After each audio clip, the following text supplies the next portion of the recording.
Let's get some more on all of this. Democratic Congressman Raja Krishnamoorthi of Illinois is joining us. He's a member of both the Intelligence and the Oversight Committees. Congressman, thanks so much for joining us. We've all now seen and read the transcripts of those two depositions.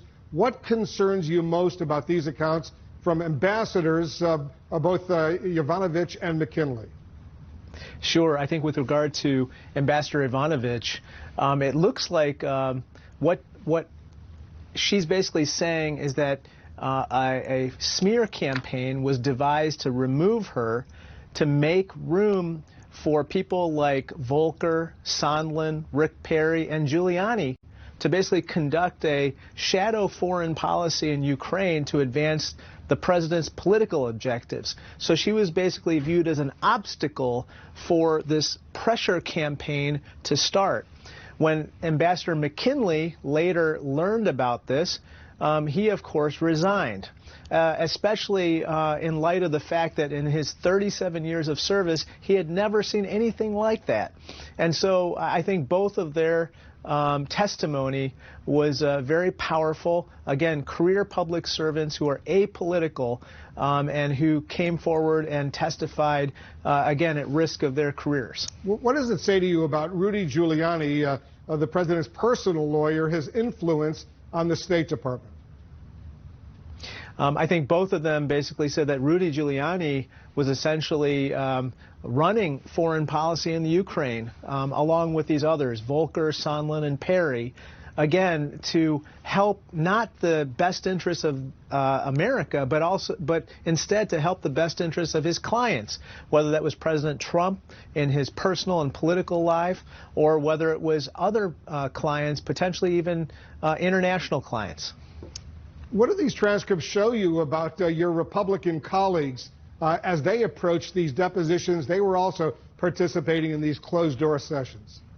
They sure were, and I think you can see that in these transcripts that the Republicans are engaged constantly, whether it's raising objections or whether it's their questioning. They had equal time to question the witnesses. They made opening statements, and they, quite frankly, they questioned the witnesses on a range of topics, some of which had nothing to do with the topics at hand. And so for them to say that the process was somehow unfair is really unfounded and proven by just looking at the transcripts.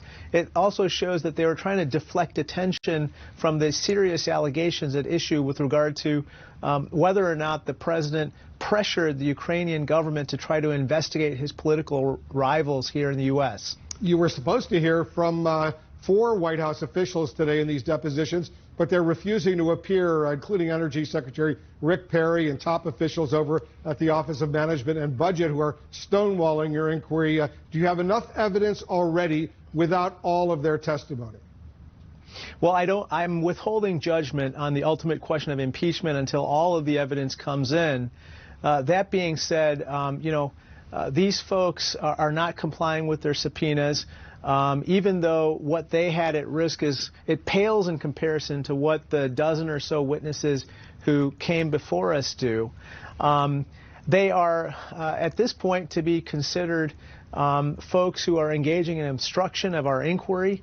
And I think that really the reason why they may not be testifying is that the White House fears that their testimony could corroborate the claims against the president. And that is really at the essence, I believe, of what's going on here.